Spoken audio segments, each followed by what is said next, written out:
Well, good evening, everyone. Welcome to March. I can't believe it's March 1st already. That happened very, very quickly. So, tonight's topic, I wanted to talk about passion. It's something that comes up often in the Omega classes. People will say, how do I find my passion? How do I find my purpose? And they confuse passion and purpose. And passion is very different than purpose. The Greeks, they never wrote obituaries. This is just a little note of history. Greeks never did obituaries. When somebody died, they simply asked, did they have passion? Because passion has been something very important throughout history. For centuries, humanity has searched for passion. And what's so mysterious about passion? You know, I can think of many ways to use the word passion. And of course, since Valentine's Day just passed, we think about passion with love. The passionate kiss, the passionate embrace. You know, we understand that. So we connect passion with love. But I wanted to talk about a little bit on the idea of the different levels that we have. We often mention that there's more to me than just my physical being. I have a physical body. I have an emotional body, if you want to call that. I have emotions. I have a mental realm. There's a mental level to me where my thoughts and my dreams are conceived. Then we have, well, the higher levels. We'll just call them the higher levels, the spiritual aspect of me. So we have a lower level and a higher level. Now, when we apply passion to the lower level, then we're going to get emotions involved. And this is, as I said, we have that passionate love, but we also can have the unfortunate crimes of passion. You know, people end up being killed because they were so in love with another individual. That's when the emotional center takes over and there's no rationale. That's when, you know, I just saw a story the other day. You shoot somebody because if I can't have you, no one's going to have you. That's not a rational thought. That's an emotional thought. So that's when our emotional center runs our passion, and it can be detrimental if it's in a negative venue. Of course, if the emotions are in a positive, you can make it a very contributing and have powerful love and connection, a deeper connection with your partner. There's even the saying, blinded by love, that we could be blinded by love, that we don't see clearly anymore. There's some instances, unfortunately, there's instances where people, I don't want to say love the wrong person, but you know what I mean. The relationship is not even. One of them is maybe dominating and controlling and abusive, perhaps. And because they're so in love with them, they forgive them. And I don't want to go that far into that, but we understand what it means to be blinded by love. We overlook the things that we get annoyed with people. This is a good example. When you first meet somebody, you're in love, and you overlook the little nuances, the little things like, oh, that's weird that they do that, but you don't pay attention to that because you're so in love with them. Fast forward a year, you're like, oh, again? You're complaining because they put the dishes on top of the dishwasher instead of actually opening the dishwasher and putting the dish inside. What a concept. Or I like the ones who wash the dish, rinse it off, and then leave it on top of the dishwasher instead of putting it in the dishwasher. That starts to agitate us. You know, that can be a passion, and that can go in the wrong direction if you get a little emotional on that. Now, what I want to do, though, is, so that's the lower level. We have passion. It can also involve our thinking. You know, have you ever had it where you've been so consumed with the person that you love, you get distracted? You can't focus, that your mind is consumed with that individual? That can be detrimental as well. I mean, I get it if you're planning an event or vacation. All right, I got it. But again, I'm talking about the emotional fueled. So this is just types of passion. So we have the emotional, the physical, mental, and emotional kinds of passion there are. But when we think about the higher levels of passion, connecting to the higher levels of me, spiritual, let's say, that's when we think about passion for connecting it with our purpose, for a cause. We can be passionate about our purpose. And that's the question a lot of people would ask in the classroom. What is my purpose? Well, of course, I can't answer that. Nobody can answer that.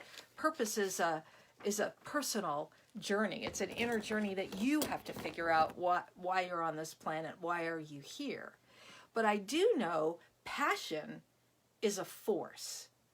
When you have passion, you can have passion for everything and anything in your life. On the lower levels, this can be passionate for love, romance, passion for, I don't want to get on to social media, but people are very passionate about their social media and how many likes they get and how famous can they be. I actually saw, I went down the rabbit hole today, spent about 2 hours watching a video, which took me to the next video, which took me to the next video. And, you know, I ended up on this video on TikTok, and how it seems like with TikTok, the more violent you become, the more likes you get. So people are committing violence just to be popular on TikTok. That's a passion. So there are people who get very passionate about that. So, and then of course, can't forget that we just went through this political passion. People are still very passionate about their side. So passion can be emotionally fueled. But I want to go to the upper levels of passion, to the higher levels. When I think about passion, for me, passion is a force that consumes us. It's something that we can't wait to get to. We are living for. We have passion. We're passionate about it. Passionate sculptors are passionate about their sculpting, or painters are passionate about their painting, or a passionate musician. So we can give our lives to something. That's what I think about passion. For me, I think passion is like a fire. It's that fire that exists within me. And when I can guide that fire or that flame, I can unite it with my purpose. So I was thinking about a candle. So candles, we have a wick. Everybody knows there's a wick inside of a candle, right? Well, the wick doesn't really do anything. The candle's not going to melt. It's not going to burn unless we apply fire. And to me, that's passion. So my passion is like the fire, and I light my purpose. So now the wick is my purpose, and it's on fire with my passion. We understand that, right? So when I'm on fire and passionate about my purpose, I create tremendous things. Now the flame is our passion, as I said. The wick is our purpose. Without the flame, the wick, you might have the flame, you might have the wick, but there's nothing happening with it. And you're one of those people who think about the woulda, coulda, shoulda been until you add your passion to it.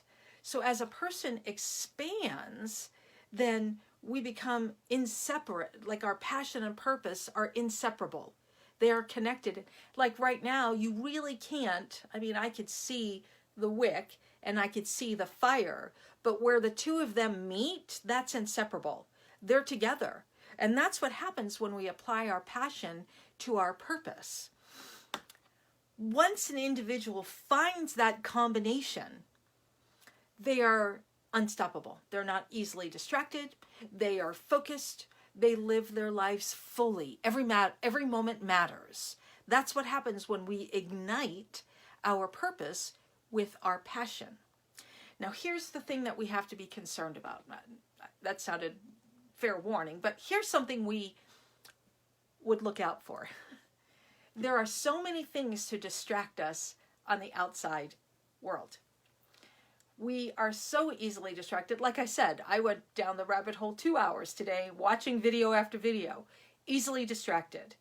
COVID comes along, and sure enough, now we're withdrawn, we're disconnected, we're not interacting. So because we're wanting to get out, we're reaching out and trying to connect right now.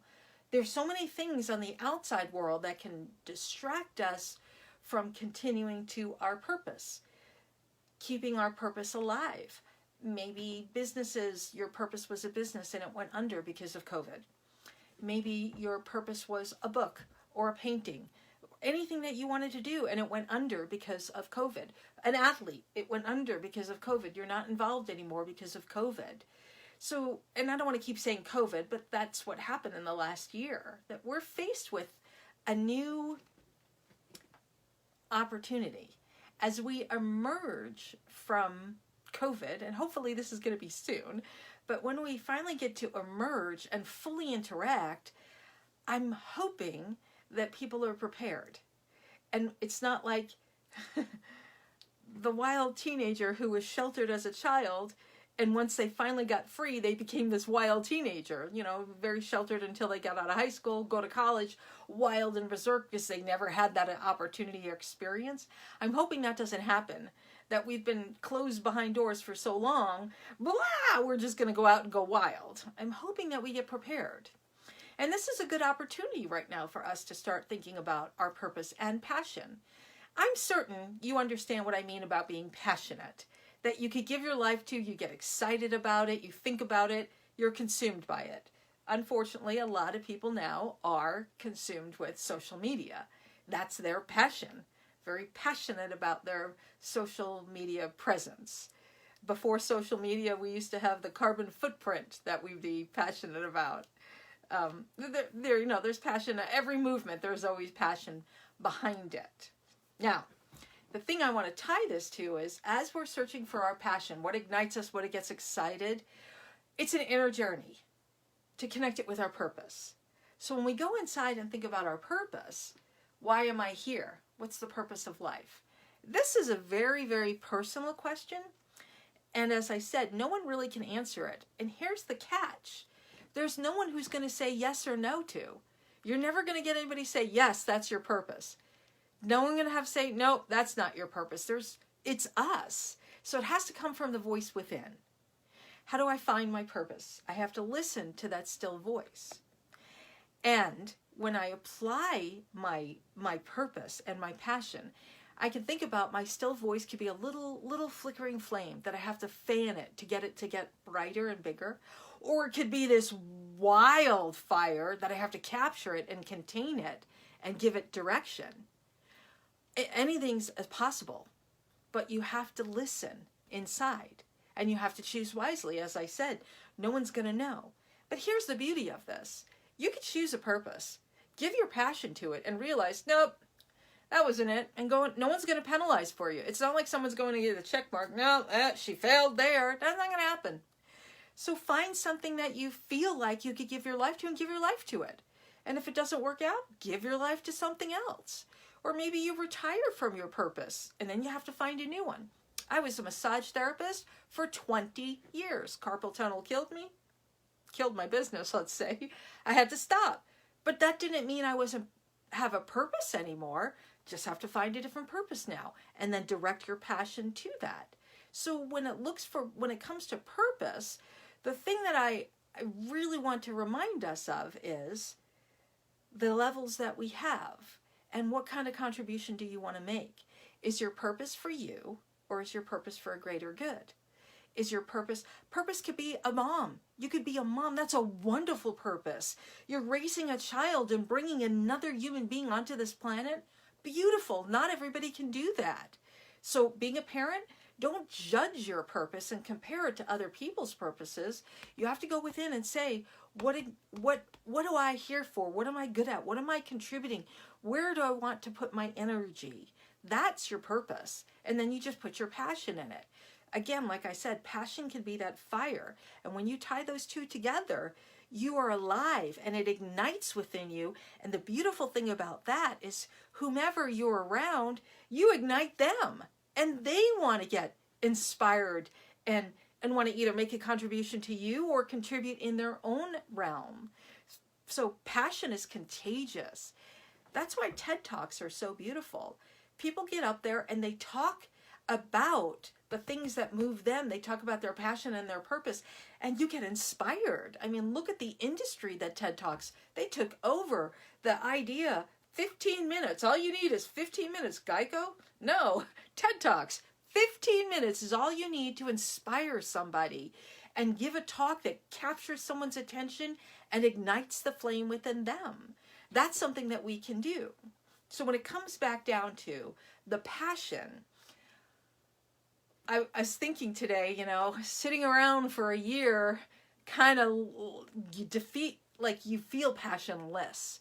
And when we're passionless, we have no desire to do anything. And that takes us towards depression and overeating and not wanting to work out and feeling glum and glued to the TV. And, and I'm guilty of this. I can tell you I've spent weekends just sitting there in front of the TV. I don't want to do anything else.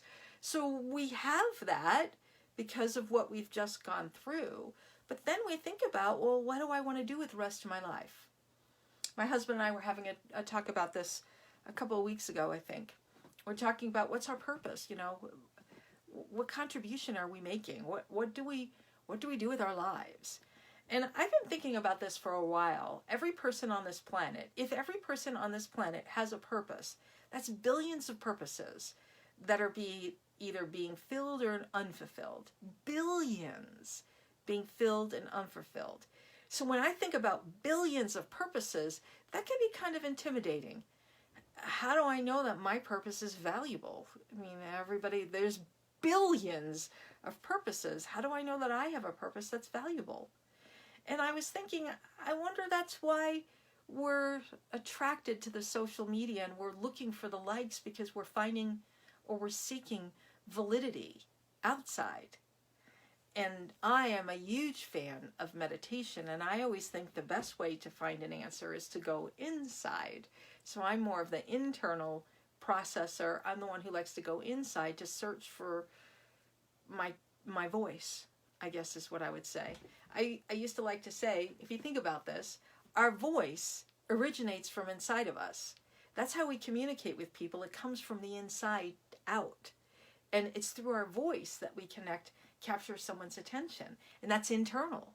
I mean, that source of love is internal. You can't put your finger on it, but it's an internal feeling. It's an internal existence, I could say.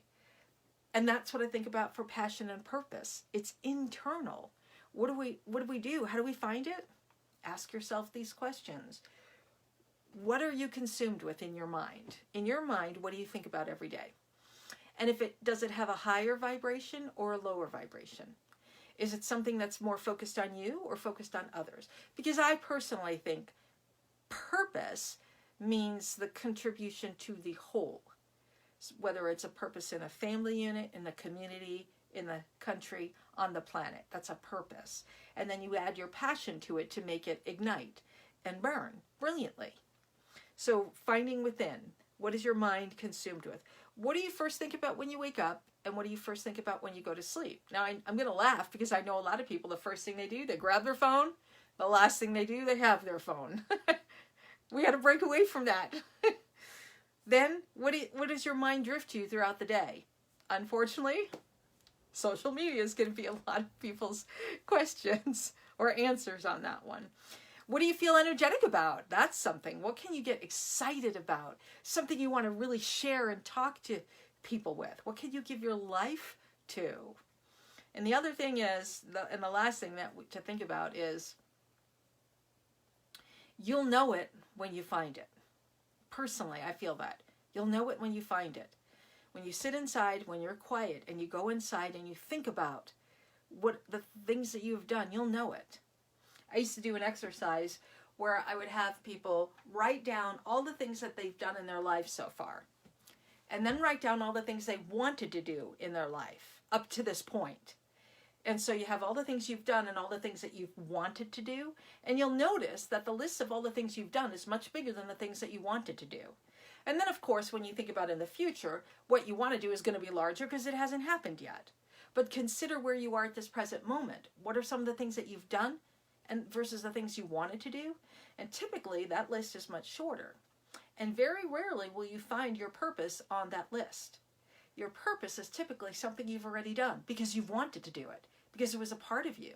And maybe it's something you lost energy in. Maybe it's something that you, again, maxed out on, aged out in. I don't know how to say that. But it doesn't mean you can't find another purpose. And then just add your passion to that. I think our passion is misguided right now because I take that sentence back. I would say my passion feels a little misguided because I haven't been able to get in the classroom and do Omega, what I love to do. So my passion has been on hold. And that's what I've been struggling with over the last year. Not being able to do what I love to do.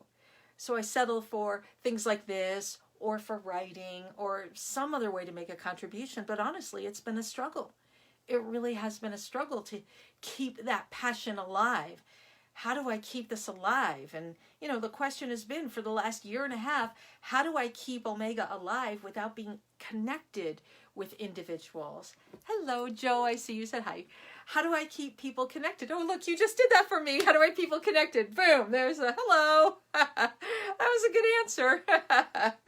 So that's my topic for today, is the idea about finding our passion and our purpose, and remembering that when we unite the two together, we have this flame. When we reunite the candle and the wick, the flame and the wick, when I unite my purpose and my passion, that becomes the fire within me, and I ignite it within others. I was going to try to be funny and shut the lights off, but I won't do that. But you know, Eleanor Roosevelt, one of my favorite quotes, it is better to light one small candle than to curse the darkness. And that, my dear friends, is what I've been challenged with. And I just answered my own question today. Just today I was saying, there's so much negative and so much violence on the planet today. I feel the weight of it. And how do I keep going when it feels so dark, when I can't, there's nothing there? And I completely forgot about Eleanor Roosevelt's quote, it is better to light one small candle than to curse the darkness. And that, I guess, is going to be my mantra right now, that I will continue to light my small candle and not curse the darkness, not even pay attention to the darkness, just to continue to light my small candle. And that's what I would encourage you. I would encourage you to find your passion, find your purpose, ignite it, and keep that alive. And forget about all the negativity. Don't put any energy into the hate, the anger, the upset. Don't even give it your thoughts. Just give yourself to be with this, to give our lives to our passion and purpose, and light that small candle and not curse the darkness. So thank you for helping me remember that. I didn't even intend to say that today, and I appreciate the inspiration that you guys have given me. So thank you. Have a wonderful evening tonight, and looking forward to seeing lots of little candles lit over the next week. Have a wonderful evening, and I will talk to you on Friday. Bye now.